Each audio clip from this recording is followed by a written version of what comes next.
Hello everyone, welcome back to my channel. आज की video में हम डिस्कस करने वाले हैं about the benefits of filing income tax return. और अगर आपको मेरी ये वीडियो अच्छी लगे तो please like and share the video. And आपने अगर अभी तक मेरे चैनल को सब्सक्राइब नहीं किया है then please subscribe to my channel and press the bell icon to get more video updates. तो चलिए अब हम अपना टॉपिक डिस्कस करते हैं। इनकम टैक्स रिटर्न को फाइल करने के बहुत सारे बेनिफिट्स हैं, जिनमें से एक बेनिफिट है कि ये आपके लिए इनकम प्रूफ का काम करता है। आप किसी भी लोन की एप्लीकेशन, कहीं भी लोन की एप्लीकेशन अगर आप फाइल करते हैं, चाहे वो हाउसिंग लोन हो, बिजनेस लोन हो, पर्सनल लोन हो, any kind of educational loan हो, तो वहाँ पर आपको इनकम प्रूफ मांगा जाता है, जहाँ पर ITR एक इम्पॉर्टेंट डॉक्यूमेंट प्रूव होता है। अगर आप अभी प्रेजेंट में स्कॉलरशिप के लिए अप्लाई कर रहे हैं या मे बी फ्यूचर में आपको स्कॉलरशिप अप्लाई करने की रिक्वायरमेंट हो एंड उस सिचुएशन में भी आपसे पिछले 3 साल का ITR की कॉपी मांगी जाती है, इसलिए आपके लिए ITR फाइल करना बहुत ज़रूरी हो जाता है। थर्ड इज़ कि अगर आपको लगता है कि फ्यूचर में मे बी आप कहीं फॉरेन ट्रिप पे जाना चाहते हैं एंड ऐसी कोई ट्रिप आप प्लान कर लेते हैं, तो उसके लिए आपको वीज़ा की रिक्वायरमेंट होगी। एंड जब वीज़ा के लिए आप अप्लाई करेंगे तो वहाँ पर भी आपके इनकम प्रूफ में इनकम टैक्स रिटर्न्स की कॉपी मांगी जाती है ऑफ लास्ट 3 फाइनेंशियल ईयर्स। तो एज एन इनकम प्रूफ भी हमारा इनकम टैक्स रिटर्न जो है वो एक इम्पॉर्टेंट रोल प्ले करता है, इसलिए ये ज़रूरी हो जाता है कि आप अपना इनकम टैक्स रिटर्न फाइल करें।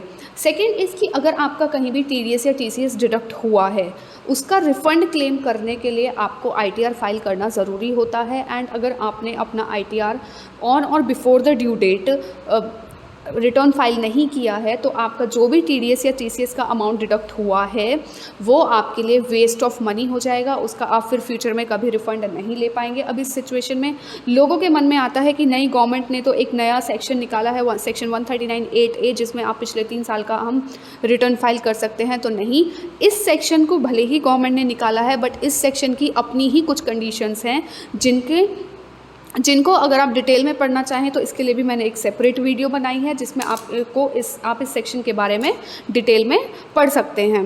तो अपने TDS या TCS का रिफ़ंड क्लेम करने के लिए भी इनकम टैक्स रिटर्न फाइल करना बहुत ज़रूरी हो जाता है ऑन और before the due date.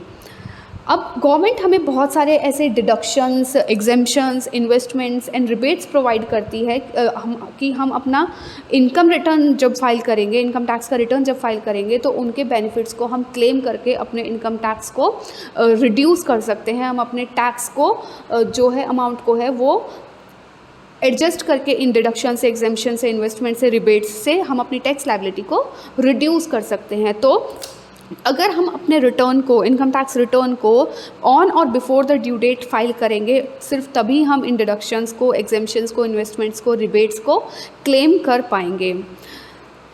Next is कि अगर हमारे पास ड्यूरिंग द फाइनेंशियल ईयर कोई भी लॉसेस हुए हैं बिजनेस में या प्रोफेशन में, एंड हमें लगता है कि अच्छा इस साल तो हमारे लॉसेस हैं, प्रॉफिट तो है ही नहीं, तो हमें रिटर्न फाइल करने की कोई ज़रूरत नहीं है। सो नहीं, इस सिचुएशन में मे बी आप गलत हो सकते हैं, क्योंकि आपने इस साल जो भी लॉसेस इनकर किए हैं बिजनेस में या प्रोफेशन में, गवर्नमेंट ने अपने स्पेसिफाइड सेक्शंस के अंदर एक रूल बनाया है कि आप अपने इन लॉसेस को कैरी फॉरवर्ड कर सकते हैं। एंड नेक्स्ट जिस भी फाइनेंशियल ईयर में आपके प्रॉफिट इनकर होंगे, उस फाइनेंशियल ईयर के प्रॉफिट से आप ये जो आप कैरी फॉरवर्ड करते हुए लॉसेस को लेकर आए हो, उनको आप सेट ऑफ कर सकते हो। एंड सेट ऑफ करने के बाद जो भी अमाउंट ऑफ प्रॉफिट होगा, सिर्फ उतने पर ही आपकी टैक्स की लायबिलिटी अराइज होगी। तो आपको अपने लॉसेस को कैरी फॉरवर्ड करने के लिए भी इनकम टैक्स रिटर्न ऑन और before the due date file करना बहुत ज़रूरी हो जाता है। इसके अलावा गवर्नमेंट ने और भी बहुत सारे रूल्स बनाए हैं, क्योंकि गवर्नमेंट भी चाहती है कि लोग ज़्यादा से ज़्यादा इनकम टैक्स रिटर्न्स फाइल करें। एंड उन्होंने एक बेसिक एग्जेम्पशन लिमिट दी है कि 2,50,000 से ऊपर जिसकी भी टैक्सेबल इनकम है, उनके लिए मैंडेटरी हो जाता है इनकम टैक्स रिटर्न फाइल करना।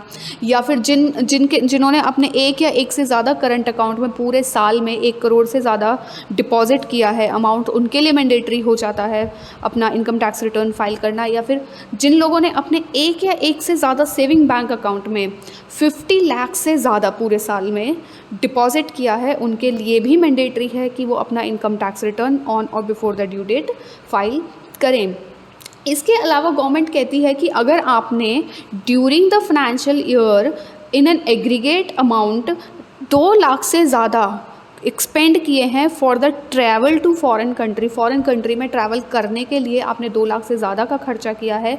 अब चाहे वो आपने अपने लिए किया हो या किसी और के लिए किया हो, बट किया आपने है वो खर्चा, तो आपके लिए इनकम टैक्स रिटर्न फाइल करना मैंडेटरी हो जाता है। उसके अलावा गवर्नमेंट कहती है कि अगर आपने during the financial year 1 lakh से ज़्यादा का इलेक्ट्रिसिटी कंजम्पशन किया है, इलेक्ट्रिसिटी बिल पे किया है 1 लाख से ज़्यादा का during the financial year in an aggregate amount, पूरा अमाउंट, ऐसा नहीं कि सिर्फ एक ट्रांजैक्शन 1 लाख से एक्सीड होगी तो हमें इनकम टैक्स रिटर्न फाइल करना मैंडेटरी हो जाता है। नहीं, पूरे साल में अगर आपका इलेक्ट्रिसिटी कंजम्पशन 1 लाख से ज़्यादा का होता है तो आपके लिए इनकम टैक्स रिटर्न फाइल करना मैंडेटरी है। उसके अलावा अगर आपके बिज़नेस में जो टर्नओवर है वो 60 लाख से एक्सीड करती है, या प्रोफेशन में आपकी रिसीट्स जो हैं वो 10 लाख से एक्सीड करती हैं, 10 लाख से एक्सीड करती हैं, तो भी आपके लिए इनकम टैक्स रिटर्न फाइल करना मैंडेटरी हो जाता है। सो गाइज़, इस वीडियो में हमने डिस्कस किया है कि वो हमारे पास क्या क्या बेनिफिट्स होते हैं इनकम टैक्स रिटर्न फाइल करने के, एंड आपको मैंने कोशिश की है कि बहुत ही ईजीएस्ट वे में इन चीज़ों को एक्सप्लेन करें सो दैट आप अपना रिटर्न जो है इनकम टैक्स का वो टाइमली फाइल कर सकें। और अभी प्रेजेंटली जो फाइलिंग चल रही है वो चल रही है फाइनेंशियल ईयर 21-22 की, दैट इज़ असेसमेंट ईयर 22-23 की। तो इंडिविजुअल्स के लिए लास्ट डेट 31 जुलाई है। आई होप कि आपने अपने डॉक्यूमेंट्स कलेक्ट करके रिटर्न फाइलिंग करने की प्रोसेस स्टार्ट कर दी हो, और अगर नहीं किया है तो please hurry up. Thank you guys so much.